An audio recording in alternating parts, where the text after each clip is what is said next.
Hello friends, हमारी Uttar Pradesh GK की इस सीरीज में हम उत्तर प्रदेश का भूगोल या फिर उत्तर प्रदेश की ज्योग्राफी को स्टडी कर रहे थे। और इसके अंतर्गत हमने उत्तर प्रदेश का फिजिकल डिवीजन, उत्तर प्रदेश का क्लाइमेट या फिर जलवायु और उत्तर प्रदेश की मिट्टियों को डिटेल में अध्ययन किया था। आज का हमारा टॉपिक रहेगा उत्तर प्रदेश का अपवाह तंत्र या फिर उत्तर प्रदेश की नदियां या फिर यहाँ का रिवर सिस्टम। तो इसको हम डिटेल में चर्चा करेंगे। तो आज का हमारा टॉपिक रहेगा उत्तर प्रदेश की नदियां या फिर रिवर ऑफ उत्तर प्रदेश, है ना। तो पहले हम इसकी पूरी थ्योरी डिस्कस करेंगे और थ्योरी के बाद लास्ट में एक हमारा महत्वपूर्ण एमसीक्यूज का सेक्शन रहेगा। तो चलिए स्टार्ट करते हैं। तो सबसे पहले हम समझते हैं अपवाह तंत्र या फिर रिवर सिस्टम क्या होता है। तो एक मुख्य नदी व उसकी अन्य सहायक नदी या फिर ट्रिब्यूटरीज नदियों के संपूर्ण तंत्र को हम अपवाह तंत्र कहते हैं। तो इसको हम एक मैप के थ्रू समझते हैं। देखिए, ये एक मुख्य नदी है ना। इसके अलावा ये छोटी छोटी इसकी अन्य सहायक नदियां हैं। तो जब एक बड़ी नदी में कोई छोटी छोटी बहुत सारी नदियां आकर के मिलती हैं तो उस नदी के संपूर्ण सिस्टम को या फिर संपूर्ण तंत्र को क्या बोलते हैं? अपवाह तंत्र बोलते हैं, है ना। इसी को हम कैचमेंट एरिया भी बोलते हैं, रिवर बेसिन भी बोलते हैं, है ना। बहुत सारे नाम अलग अलग दिए जाते हैं। उत्तर प्रदेश की सबसे प्रमुख नदियां गंगा और यमुना है। तो आपको पता ही होगा उत्तर प्रदेश की सबसे प्रमुख नदी कौन सी है? गंगा नदी है। और इसकी सबसे बड़ी सहायक नदी कौन सी है? यमुना। तो ये दो यहाँ की सबसे प्रमुख नदियां हैं।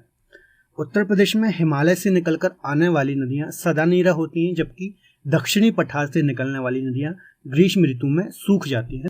जो हिमालय से जितनी भी नदियां निकलती हैं उनमें वर्ष भर पानी की कोई कमी नहीं रहती है ना। उसका रीजन ये है कि वो जो पानी उन्हें प्राप्त होता है वो ग्लेशियर के द्वारा या फिर आप ऐसा बोले बर्फ के जो पहाड़ होते हैं उनके द्वारा उसे पानी मिलता है, इसलिए उनमें कभी पानी की कमी नहीं होती। जबकि जो दक्षिणी पठार से नदियां निकलती है ना, जो आप देखेंगे जो बुंदेलखंड का पठार है दक्षिण में, तो वहां पर जो भी नदियां आती हैं तो वो ग्रीष्म ऋतु में सूख जाती हैं क्योंकि वो मानसून पर डिपेंड होती हैं।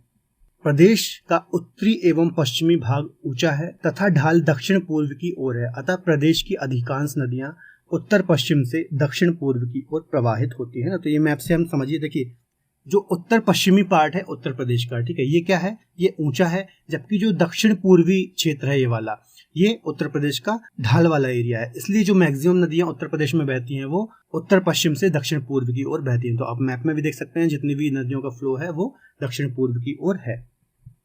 उत्तरी प्रायद्वीपीय पठार का ढाल उत्तर की ओर है, इसलिए मध्य प्रदेश से निकलने वाली नदियां उत्तर की ओर प्रवाहित होती हैं। देखिए जो हमारा प्रायद्वीपीय पठार है या फिर प्रायद्वीपीय भारत है, उसका जो उत्तरी प्रायद्वीपीय वाला भाग है, जो आप मध्य प्रदेश वाला भाग बोल सकते हैं ना, तो मध्य प्रदेश की जो नर्मदा भ्रंश के ऊपर वाली नदियां हैं वो सारी उत्तर की ओर प्रवाहित होती हैं। उसका कारण ये है कि जो उत्तर प्रायद्वीपीय भारत है, उत्तर प्रायद्वीपीय पठार है, उसका ढाल उत्तर की ओर है ना। यही कारण है कि ये चंबल, बेतवा, कैन और भी बहुत सारी नदियां हैं जो कि आकर के यमुना और गंगा में आकर के मिलती हैं, ठीक है। तो ये भी कॉन्सेप्ट बेस पॉइंट है, आपको याद रखना है। अब हम उत्तर प्रदेश की नदियों का वर्गीकरण समझते हैं ना, कि उत्तर प्रदेश की जो नदियां हैं इनको हम कितने भागों में बांट सकते हैं। तो इनका जो हमने वर्गीकरण किया है वो कैसे किया है? उत्पत्ति के आधार पर या फिर ओरिजिन के आधार पर किया है, अर्थात जहां से नदियों का ओरिजिन होता है या फिर नदी जहां से निकलती है उस आधार पर हमने ये वर्गीकरण किया है ना। तो देखिए, एक है हिमालयी नदियां, है ना। हिमालयी नदियां का मतलब है ऐसी नदियां जिनका ओरिजिन हिमालय पर्वत से या फिर हिमालय रीजन से होता है। दूसरी है मैदानी नदियां, है ना। मैदानी नदियां मतलब हमने फिजिकल डिवीजन अच्छे से पढ़ा है ना। नदियों के द्वारा जो मैदान बनाए गए हैं गंगा यमुना के द्वारा खासतौर पर, तो वहां से जो नदियां निकलती हैं उसे हम बोलते हैं मैदानी नदियां। और एक है पठारी नदियां, है ना। जो दक्षिण का पठार है, जो बुंदेलखंड का पठार रीजन है, वहां से जो नदियां निकलती हैं उसे हम बोलते हैं पठारी नदियां। तो देखिए, हिमालयी नदियों के अंतर्गत कौन कौन सी नदियां? गंगा है, यमुना है, काली या फिर शारदा है, रामगंगा, गंडक, सरयू, रोहिणी, राप्ती। तो ये सारी नदियां कहाँ से निकलती हैं? हिमालयी नदियां। तो इनको हम चर्चा करेंगे डिटेल में, आप मैप में भी देख सकते हैं। मैदानी नदियों की बात करें तो गोमती है, पांडो है, वरुणा, सई और ईशान, ये सारी मैदानी नदियां जो कि मैदानी भाग से निकलती हैं। और एक है सोन, कैन, रिहंद, टॉन्स, बेतवा, चंबल, कनार, है। तो ये जो दक्षिण ओर से आकर के मिलती हैं यमुना और गंगा में, तो ये पठारी नदियां हैं जो कि पठारी क्षेत्र से या फिर बुंदेलखंड के पठार वाले रीजन से निकलती हैं। चलिए अब इन नदियों को हम एक एक करके डिस्कस करेंगे। तो सबसे पहले हम गंगा नदी को चर्चा करते हैं ना। इसके अन्य नाम क्या क्या हैं? तो पद्मा, जानवी, सुरसरी, देव नदी, भागीरथी। तो ये सब गंगा के अन्य नाम भी हैं, आपको याद रखना है, अक्सर एग्जाम में पूछ लिए जाते हैं। उद्गम की बात करें तो उत्तराखंड राज्य के गोमुख के निकट गंगोत्री ग्लेशियर या फिर गंगोत्री हिमनद से इसका ओरिजिन होता है। अपने उद्गम स्थल या फिर प्लेस ऑफ ओरिजिन से जो ये गंगा का ओरिजिन होता है वो भागीरथी के नाम से होता है। अभी हम इसको डिटेल में डिस्कस करेंगे कि कैसे गंगा नदी बनती है ना, अगली स्लाइड में। तो जब इसका ओरिजिन होता है तो भागीरथी के नाम से होता है, कहाँ से? गंगोत्री ग्लेशियर से। इसकी कुल लंबाई की बात करें तो 2525 किलोमीटर इसकी लंबाई है। उत्तर प्रदेश में ये 1450 किलोमीटर बहती है। तो ये सारे फैक्चुअल डाटा है, आपको याद रखना है। मुहाने की बात करें तो गंगा की मुख्य धारा बांग्लादेश में प्रवेश करती है। बांग्लादेश में इसे पद्मा के नाम से जाना जाता है। पद्मा ब्रह्मपुत्र नदी, जिसे बांग्लादेश में जमुना के नाम से जाना जाता है, आकर के मिलती है और इसे इनकी संयुक्त धारा को मेघना के नाम से जाना जाता है। देखिए, जो गंगा है ना, जो गंगा नदी को बांग्लादेश में क्या बोला जाता है? पद्मा बोला जाता है। और जो यहाँ से ब्रह्मपुत्र नदी आती है, इसे बांग्लादेश में जमुना के नाम से जाना जाता है। जब ये आपस में मिल जाती हैं तो इनकी संयुक्त धारा को क्या बोला जाता है? मेघना के नाम से जाना जाता है। इसको हम बाद में भी चर्चा करेंगे। तो इस प्रकार से ये बांग्लादेश में प्रवेश करती हैं और फिर डेल्टा बनाते हुए बंगाल की खाड़ी में गिर जाती हैं। इसकी सहायक नदियों की बात करें तो बाएं हाथ की या फिर लेफ्ट साइड की यदि हम सहायक नदियों की बात करें तो रामगंगा, गोमती, घाघरा, शारदा, गंडक, ये सारी बाएं हाथ की या फिर लेफ्ट साइड की ये नदियां हैं। और यदि राइट साइड की बात करें, दाएं तट की बात करें तो यमुना, टोंस, सोन, है ना, ये सारी दाएं तट की सहायक नदियां हैं। गंगा नदी को पवित्र नदी, होली रिवर या फिर प्राणदायिनी रिवर भी कहा जाता है। तो आपको पता ही होगा गंगा की पवित्रता सबसे सर्वाधिक है ना, भारत में बहुत पवित्र नदी इसको माना जाता है। इसके अलावा इसे प्राणदायिनी रिवर भी कहा जाता है। प्राणदायिनी रिवर इसलिए भी कहा जाता है क्योंकि ये पता नहीं कितने ही लोगों को पानी पिलाती है, इसके अलावा कितने ही लोगों का जीवन इस पर डिपेंड है, इसलिए इसे प्राणदायिनी नदी भी कहा जाता है। चलिए अब हम डिस्कस करेंगे आखिर गंगा बनती कैसी है। तो हम उत्तराखंड रीजन में जो ये पूरी गंगा बनती है उसको हम समझेंगे कैसे कैसे ये गंगा बनती है। तो देखिए, सबसे पहले एक संतोपद ग्लेशियर या फिर हिमनद है जहां से विष्णु गंगा नदी का ओरिजिन होता है, और एक कामेद ग्लेशियर है, यहाँ से धौली गंगा नदी का ओरिजिन होता है। ये दोनों नदी आपस में मिलती हैं विष्णु प्रयाग में और यहाँ से इसका नाम हो जाता है अलकनंदा। आपको पता होना चाहिए कि अलकनंदा नदी किन किन का संगम है? विष्णु गंगा नदी का और धौली गंगा नदी का। इसके अलावा इसी अलकनंदा नदी में एक और नदी आकर के मिलती है जिसे हम नंदाकिनी नदी बोलते हैं। इसका ओरिजिन कहाँ से होता है? नंदा देवी ग्लेशियर या फिर हिमनद। देखिए, जितनी भी ये नदियां निकल रही हैं ये ग्लेशियर से निकल रही हैं या फिर हिमनद से निकल रही हैं। ग्लेशियर का मतलब है जो बर्फ के पहाड़ होते हैं उनका बर्फ ही पिघल पिघल के नदियों के रूप में आगे बढ़ता है। तो नंदाकिनी नदी नंदप्रयाग में आकर के मिलती है अलकनंदा से। फिर एक और पिंडारी ग्लेशियर से एक नदी निकलती है, पिंडार नदी, जिसे हम कर्णगंगा भी बोलते हैं। तो ये भी अलकनंदा में आकर के मिलती है। कहाँ पर? कर्णप्रयाग में। अब देखिए, ये एक विष्णु प्रयाग है, एक नंद प्रयाग है और एक कर्ण प्रयाग है ना। प्रयाग क्यों बोला जाता है इसको? जो पवित्र नदियां होती हैं इनके मिलन स्थल को प्रयाग भी बोला जाता है। ठीक है, तो अलकनंदा नाम कहाँ से पड़ा है? विष्णु प्रयाग से। नंद प्रयाग में एक नंदाग्नि नदी मिली और कर्ण प्रयाग में एक कर्णगंगा नदी आकर के इससे मिल रही है। चौरावारी ग्लेशियर से एक और नदी निकलती है, मंदाकिनी नदी, है ना। केदारनाथ मंदिर भी इसी के किनारे स्थित है और जब अभी 2013 में बाढ़ आई थी तो मंदाकिनी और अलकनंदा नदी में ही आई थी। तो मंदाकिनी नदी निकलती है चौरावारी ग्लेशियर से और अलकनंदा में आकर के मिलती है रुद्रप्रयाग में। तो ये कहाँ पर आकर मिल रही हैं ये भी आपको याद रखना है, कई बार एग्जाम्स में पूछ लिया जाता है, काफी इंपॉर्टेंट है और यहाँ पर बच्चों को काफी ज्यादा कंफ्यूजन भी होता है, इसलिए मैंने यहाँ पर इसको डिटेल में कवर किया है। फिर एक गंगोत्री ग्लेशियर से निकलती है भागीरथी नदी, है ना। कई बार इसको ही गंगा मान लिया जाता है और इसको ही बोला जाता है कि जो गंगा नदी का ओरिजिन है वो गंगोत्री से होता है, भागीरथी के नाम से। ठीक है, तो गंगोत्री ग्लेशियर से भागीरथी का ओरिजिन होता है और ये अलकनंदा में जाकर के मिलती है। कहाँ पर मिलती है? देवप्रयाग में। एक नदी और है खतलिंग ग्लेशियर से निकलती है, कौन सी? भीलांगना नदी। तो ये इसलिए इंपॉर्टेंट है, वैसे तो इंपॉर्टेंट नहीं है लेकिन इंपॉर्टेंट इसलिए क्योंकि भीलांगना और भागीरथी के संगम पर एक डैम है जिसे हम टिहरी डैम के नाम से भी जानते हैं। ठीक है, जो कि भारत का सबसे ऊंचा डैम है। तो ये आपको याद रखना है, भीलांगना और भागीरथी के संगम पर टिहरी डैम है जो कि भारत का सबसे ऊंचा डैम है। तो देवप्रयाग में अलकनंदा और भागीरथी नदी मिलती हैं। इसके बाद से इसका नाम क्या पड़ जाता है? गंगा। ठीक है, तो ये पॉइंट काफी इंपॉर्टेंट है, आपको याद रखना है। देवप्रयाग में जब भागीरथी और अलकनंदा का मिलन होता है तो इसके बाद से इसका नाम गंगा नदी हो जाता है और हरिद्वार के बाद से ये मैदानी भाग में प्रवेश करती है और आगे चलकर ये बिजनौर से उत्तर प्रदेश में प्रवेश करती है। तो ये था उत्तराखंड वाले रीजन में गंगा नदी कैसे बनती है। तो ये मैंने आपको यहाँ पर बताया क्योंकि कई बार एग्जाम्स में क्वेश्चन बनते हैं और बच्चे यहाँ पर बहुत ज्यादा कंफ्यूज होते हैं। चलिए, तो गंगा नदी के बारे में आगे समझते हैं। तो गंगा नदी प्रदेश के बिजनौर जनपद या फिर जिले से उत्तर प्रदेश में प्रवेश करती है और उत्तर प्रदेश के 27 जिलों में प्रवाहित होती है। तो देखिए, यहाँ पर बिजनौर से ये उत्तर प्रदेश में प्रवेश करती है ना, और 27 जिलों में प्रवाहित होती है। 20 मार्च 2017 को उत्तराखंड उच्च न्यायालय ने इसे एक ऐतिहासिक निर्णय में गंगा और यमुना को जीवित मानव का या फिर जीवित इकाई के रूप में दर्जा देने का आदेश दिया। तो देखिए, ये एक ऐसी नदी है गंगा जिसे जीवित मानव या फिर जीवित इकाई का दर्जा मिला हुआ है। मतलब जैसे एक इंसान होता है उसी प्रकार से इसे भी कोर्ट के द्वारा जीवित इकाई का दर्जा दिया गया है ना। तो आपको याद रखना है। गंगा नदी के किनारे स्थित शहर की बात कर लेते हैं कि कौन कौन से शहर इसके किनारे स्थित हैं।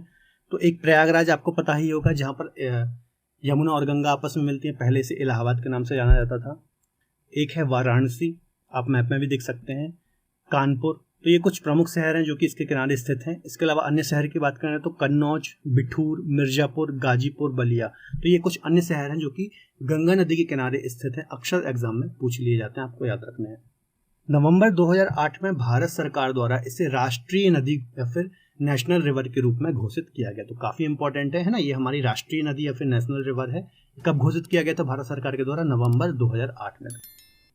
मीठे पानी या फिर फ्रेश वाटर की जो एक डॉल्फिन होती है, ठीक है, वो गंगा नदी में पाई जाती है और इसे राष्ट्रीय जलीय जीव भी घोषित किया गया है 2009 में। तो ये आपको याद रखना है, ठीक है।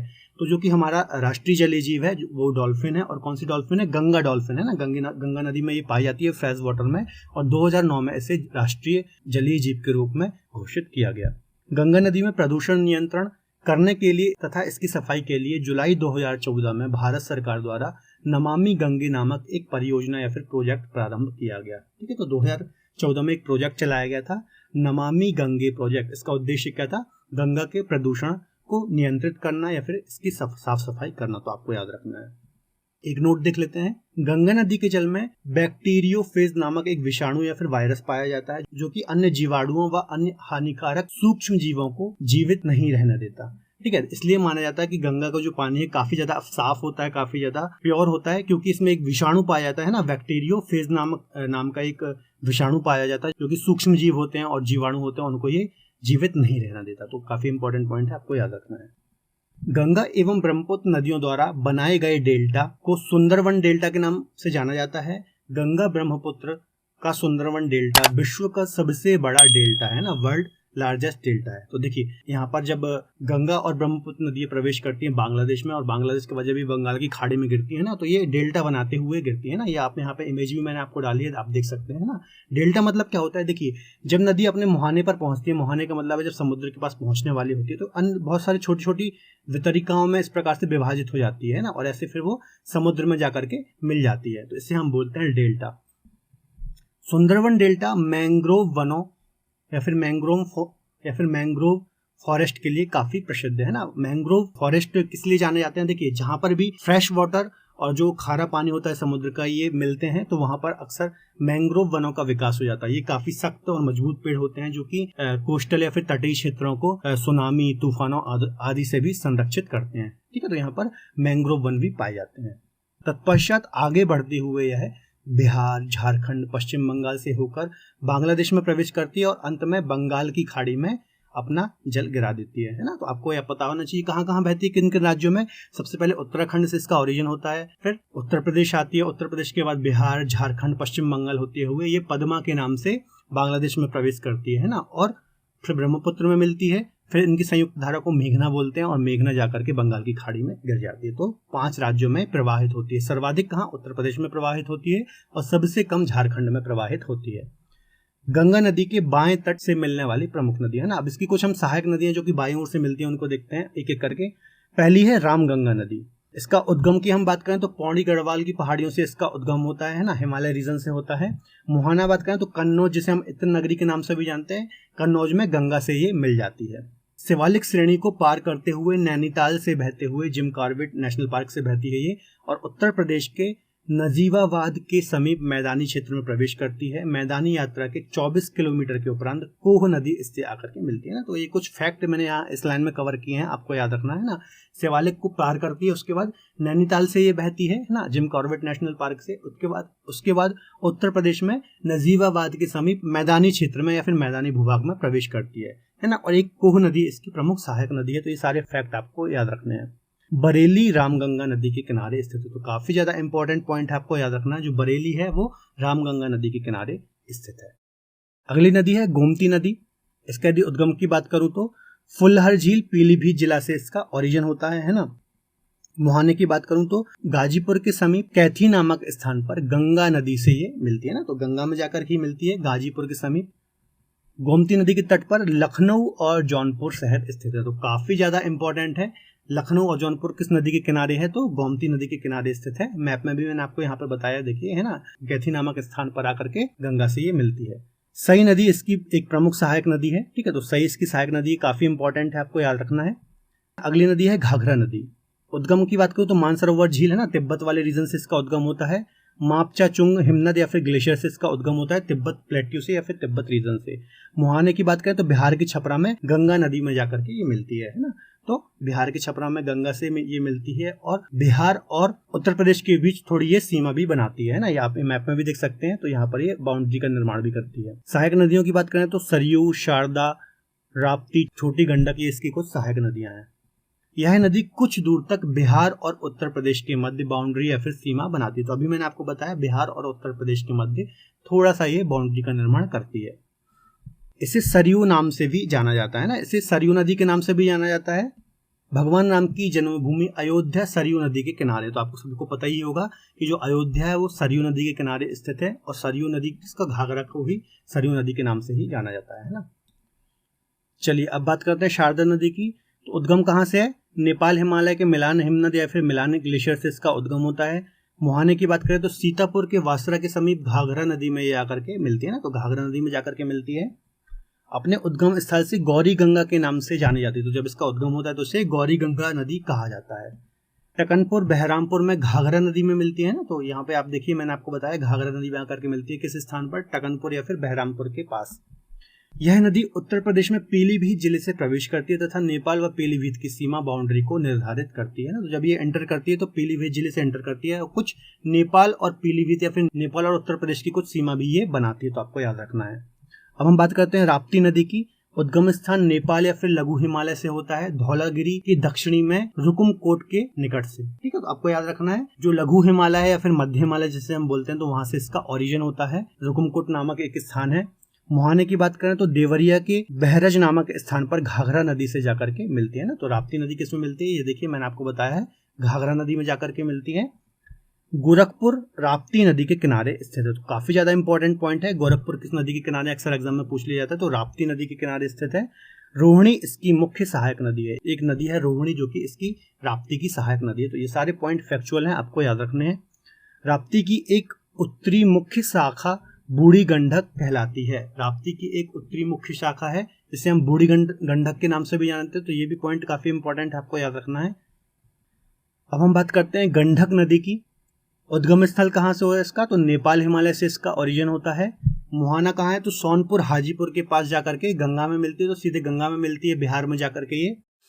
यह बिहार व उत्तर प्रदेश की सीमा बनाती है ना, तो ये गंडक नदी जो है बिहार और उत्तर प्रदेश की कुछ सीमा को निर्धारित करती है। देखिए मैप में मैंने बताया आपको। यह नदी काली गंडक और त्रिशूली गंगा नदियों के संगम से बनी है। ठीक है, तो ये दो नदियां जब आपस में मिलती हैं तो गंडक नदी का निर्माण करती हैं। गंगा नदी के दाएं तट पर मिलने, अभी हमने बाएं तट से आकर मिलने वाली नदियां पढ़ी, अब हम पढ़ेंगे दाएं तट से आकर मिलने वाली प्रमुख नदियां है ना। तो सबसे प्रमुख नदी पहले हम पढ़ते हैं यमुना नदी। तो इसका उद्गम स्थल कहाँ से है? हिमालय की बंदरपूछ श्रेणी से है ना। यमुनोत्री ग्लेशियर से इसका ओरिजिन होता है, आपको पता ही होगा, गढ़वाल हिमालय से। इसका मुहाना प्रयागराज इलाहाबाद गंगा नदी में आकर के मिलती है, ये सब आपको पता होगा। लंबाई की बात करें 1376 किलोमीटर इसकी लंबाई है। सहायक नदियों की बात करें तो चंबल, बेतवा, सिंध, हिंडन, वरुणा, ये सभी इसकी सहायक नदियां हैं जो कि इसके दाहिनी साइड या फिर राइट साइड से इसमें आकर के मिलती हैं। यह गंगा नदी की सबसे पश्चिमी व सबसे बड़ी सहायक नदी है ना, तो ओवरऑल भारत में भी आप देखते हो तो सबसे कोई बड़ी सहायक नदी है तो वो यमुना ही है, आपको याद रखना है, काफी महत्वपूर्ण नदी है।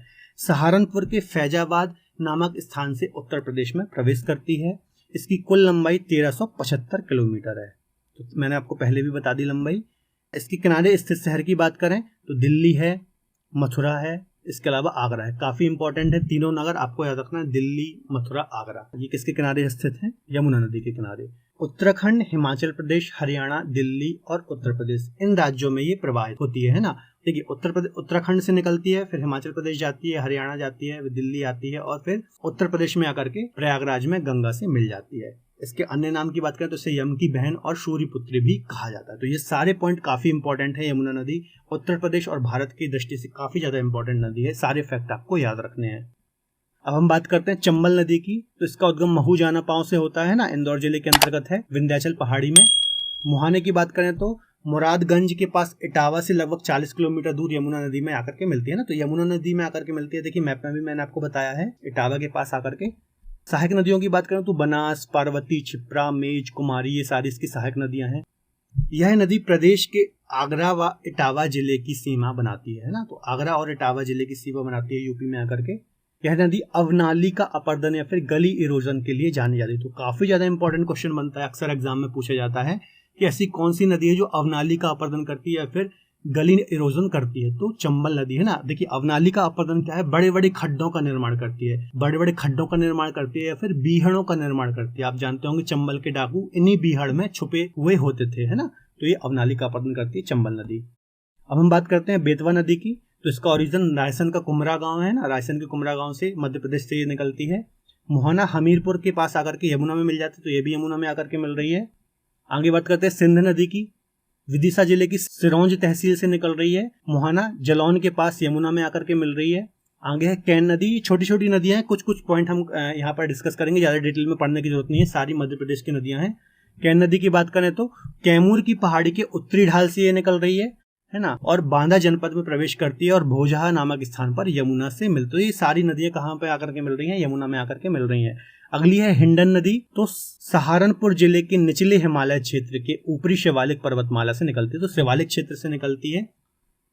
मुहाने की बात करूं तो नोएडा के पास यमुना नदी में आकर के मिलती है। तो ये हिंडन नदी, सारी नदियां मैंने आपको मैप में बनाई है, आप देखते जाइए। अब हम बात करते हैं गंगा की कुछ सहायक नदियां। तो एक है टोंस नदी, है ना, ये कैमूर की पहाड़ी या फिर विंध्य रेंज से निकलती है, मैहर के निकट से, तमसा कुंड से, और मुहाना प्रयागराज के निकट गंगा नदी में आकर के मिल जाती है। सोन नदी की बात करें तो अमरकंटक से निकलती है, मध्य प्रदेश सोनकुंड नामक स्थान से निकलती है, पटना में आरा के निकट गंगा नदी में मिल जाती है ना। सोनभद्र जिले से होते हुए ये बहती है यूपी में और आगे बिहार में जाकर के गंगा से मिलती है। बनास, गोपद और रेहंद ये कुछ इसकी प्रमुख सहायक नदियां हैं। इस नदी को स्वर्ण नदी के नाम से भी जाना जाता है। तो ये भी फैक्ट आपको याद रखना है, ऐसी कौन सी नदी जैसे स्वर्ण के नाम से जाना जाता है या फिर स्वर्ण नदी के नाम से जाना जाता है, तो सोन नदी। उत्तर प्रदेश के सोनभद्र जनपद से होकर के बिहार में प्रवेश करती है ना। देखिए मैप में मैंने आपको बताया है, सोनभद्र जनपद से होते हुए फिर बिहार में प्रवेश करती है और गंगा में जाकर के मिल जाती है। चलिए अब हम महत्वपूर्ण एमसीक्यूज क्वेश्चन को यहाँ पर डिस्कस कर लेते हैं।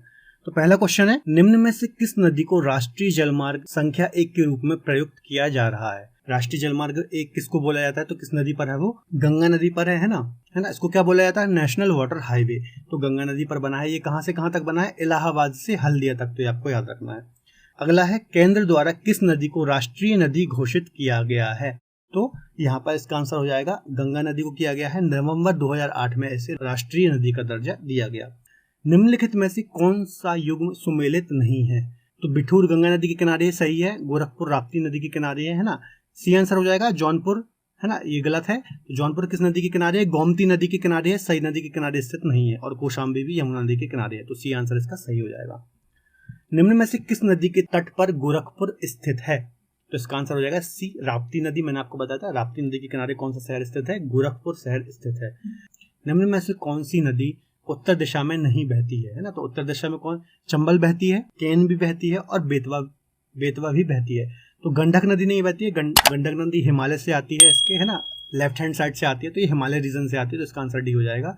उत्तर प्रदेश में बहने वाली नदियों को उनके उद्गम के आधार पर कितने भागों में विभाजित किया गया है, तो 3 भागों में विभाजित किया गया है। एक होती है हिमालय से निकलने वाली नदियां, एक होती है मैदानी क्षेत्र से निकलने वाली नदियां, और एक होती है पठारी क्षेत्र से निकलने वाली नदियां। तो 3 भागों में विभाजित किया गया है। नेक्स्ट है, निम्नलिखित में से प्रदेश में बहने वाली कौन सी नदी गंगा के मैदानी भागों से नहीं निकलती है। तो ऐसी कौन सी नदी है जो गंगा के मैदानी भाग से नहीं निकलती, तो इसका आंसर हो जाएगा रामगंगा नदी। मैंने आपको बताया था ये हिमालय क्षेत्र से निकलती है ना, गोमती भी मैदानी क्षेत्र से निकलती है, वरुणा भी निकलती है और सई भी निकलती है, रामगंगा नहीं निकलती है।